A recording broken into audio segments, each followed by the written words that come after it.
जितने भी सम्मानीय सदस्यों ने इस बारे में बोला है, तकरीबन सभी मेंबर्स की वही मांग है और मैं भी हमारे सम्मानीय सदस्य रितेश जी ने जो रेजोल्यूशन मूव किया है मैं उसका पूरी तरह से समर्थन करता हूं। एक लोक प्रतिनिधि होने की हैसियत से जब भी कोई आंगनवाड़ी सेविका, आंगनवाड़ी वर्कर या आशा वर्कर से मुलाकात होती है तो वो यही बात कहती है कि हमारे लिए कुछ करिए। उसे ऐसा लगता है कि हम लोक प्रतिनिधि है तो बड़ी उम्मीदें हैं और मेरी जिंदगी में अगर कुछ बदलाव आ सकता है तो आप कर सकते हैं। यह अलग बात है कि इसके अंदर कितनी सच्चाई है, हम यहाँ पर बोलकर तो जाते हैं। आज जब हम बोलेंगे तो पूरी दिल से बोलेंगे और बहुत उम्मीद करेंगे, क्योंकि ये जितना भी ये सदन है, हम अलग अलग राजनीतिक पार्टियों से आते होंगे, लेकिन हकीकत ये है कि हमने मौत को बहुत करीब से देखा है। कोरोना के पीरियड के अंदर कौन अमीर था, कौन गरीब था, कितना बलवान था, किस राजनीतिक पार्टी, किस जाति, किस धर्म का था, कोई मायने नहीं रखा। मौत आई और सबको लेकर चली गई।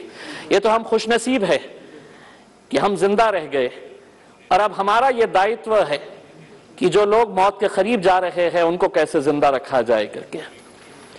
आंगनवाड़ी आशा वर्कर्स 1975 के अंदर उस वक्त की प्रधानमंत्री इंदिरा गांधी के दौर में ये शुरू हुई थी।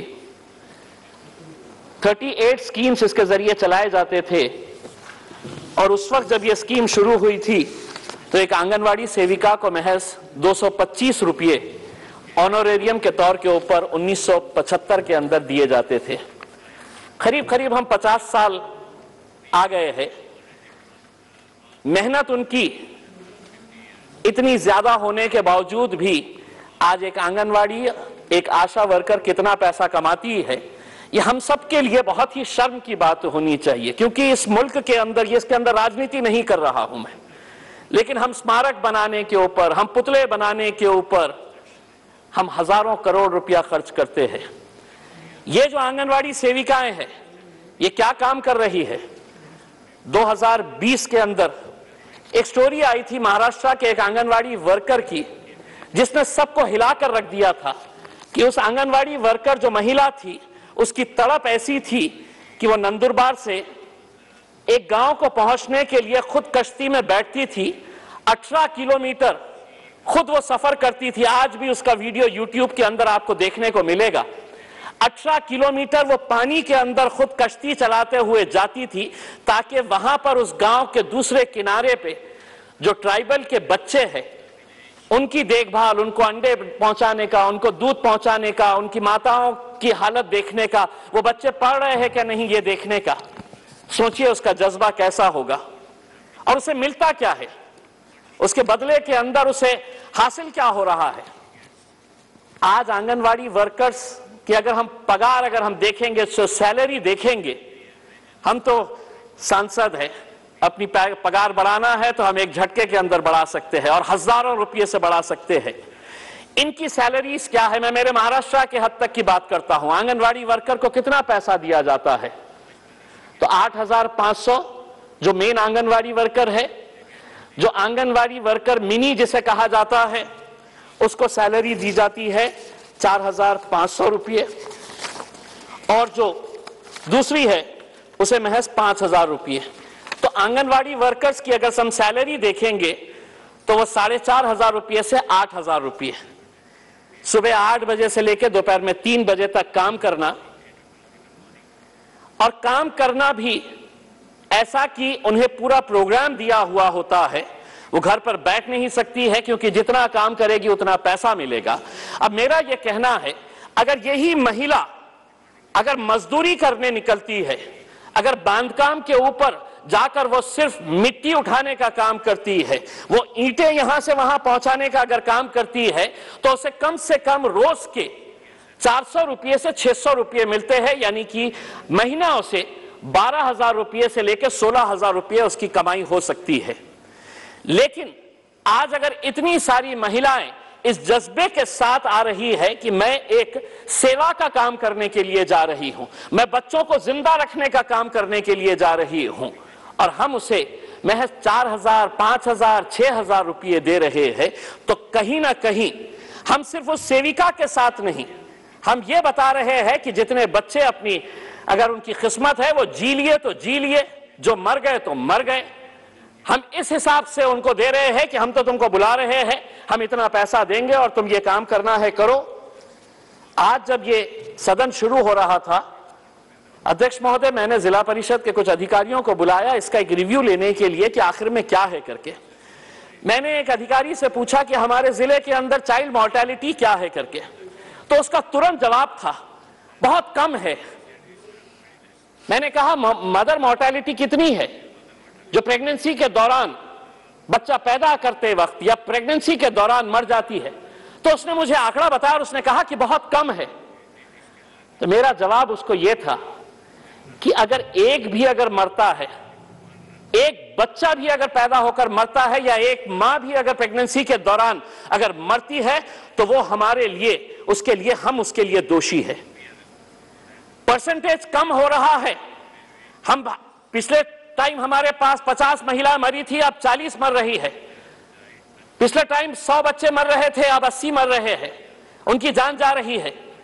मेरे हिसाब से एक एक बच्चे के लिए आज मैं केरला गवर्नमेंट का, पौंडीचेरी गवर्नमेंट का और गोवा की गवर्नमेंट का, जब हमने ये हिसाब लगाया कि महाराष्ट्र इतना प्रगतिशील राज्य होने के बावजूद क्या वजह है कि आप इतना कम पैसा दे रहे हैं, तो हमको पता चला कि केरला ने सुओ मोटो इन आंगनवाड़ी वर्कर्स की पगार, इनकी सैलरी बढ़ाकर 15,000 रुपये कर दी है। पौंडीचेरी और गोवा सबसे ज्यादा पैसे देता है आंगनवाड़ियों को। महाराष्ट्र सरकार की क्या ऐसी दुविधा है कि वो पैसा एक अच्छे काम के लिए नहीं दे सकते हैं? और कितना मांग रहे हैं? अगर उनको 5,000 रुपये है तो क्या हम उन्हें 10,000 रुपये पगार नहीं दे सकते हैं? आज उन्हें हम क्यों सिर्फ एक ऑनरेरियम के तौर के ऊपर दिया जा रहा है? क्यों नहीं, जिस तरह मेहताब साहब ने बताया है कि उनको हम एक परमानेंट एम्प्लॉय के तौर के ऊपर देखते हैं कि ताकि उन्हें कम से कम मिनिमम वेजेस एक्ट के हिसाब से उनको सैलरी दी जा सकती है। और वो काम ऐसा नहीं कर रहे हैं। आज वो गांव के अंदर जाते हैं। मैं तो ये कहूंगा, मैं सरकार से ये कहूंगा और पूरी ईमानदारी के साथ ये कहूंगा, मेहनत हमारी आंगनवाड़ी वर्कर्स कर रही है, मेहनत हमारी आशा वर्कर्स कर रही है, लेकिन आप अपनी पीठ थपथपा रहे हैं। आप सारा क्रेडिट उनका जो है मुफ्त के अंदर मेहनत वो कर रहे हैं और आप कह रहे हैं कि नहीं, हमने देखिए कितना अच्छा काम किया है। अगर वो ना रहे तो आपके पास सिर्फ मौत के आंकड़े आएंगे। ये जाती है महिलाएं जाकर बताती है कि क्या होना चाहिए, क्या नहीं होना चाहिए करके, चाहे वो डिलीवरी का रिकॉर्ड्स मेंटेन करना हो, चाहे ऐसे बहुत सारे कोविड की दवाइयां हो। आज वैक्सीनेशन सबसे ज्यादा अगर गांव के अंदर हुआ है तो आप तो कितने गर्व से आकर ये कहते हैं। हेल्थ मिनिस्टर हमारे महाराष्ट्र से आती है। मैडम, आप भी अच्छी तरह से जानते हैं कि उनकी हालत क्या है, उनकी पीड़ा क्या है, आप भी अच्छी तरह से समझते हैं। और एक महिला होने के हैसियत से ये तो आपकी जिम्मेदारी है। हमें बोलने की जरूरत नहीं होनी चाहिए। हमें बोलने की जरूरत इसलिए नहीं होनी चाहिए कि यहां पर इस सदन के अंदर, चाहे वो सत्ता में बैठे हुए हो या विपक्ष के अंदर बैठे हुए हैं, उनकी पीड़ा आप अच्छी तरह से समझ सकते हैं, उनकी तकलीफें क्या है आप अच्छी तरह से समझ सकते हैं। लेकिन जानकर भी अगर आप अनजान बने रहना चाहते हैं तो इसके लिए कौन दोषी है?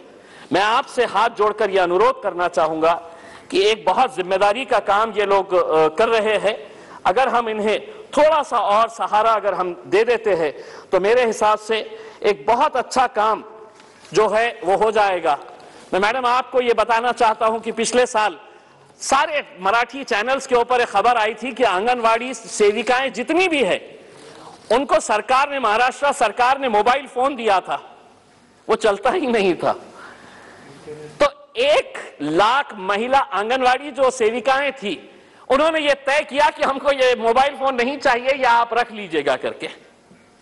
यानी कि सोचिए कि उसके अंदर भी भ्रष्टाचार, कि आप एक अच्छा काम करने के लिए एक महिला गांव गांव घूम रही है, काम करने के लिए जा रही है, और वो फोन जो दिया गया वो फोन ही नहीं चलता था। तो 1 लाख आंगनवाड़ी सेविकाओं ने ये तय किया कि अब हम ये वापस कर देंगे करके, और उन्होंने वापस करने का फैसला लिया है।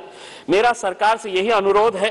मैं सबसे पहले तो इस मामले के अंदर हमारे सम्मानीय सदस्य रितेश जी का बहुत बहुत धन्यवाद अदा करता हूं कि एक ऐसे लोगों की आवाज उन्होंने इस सदन तक पहुंचाई है।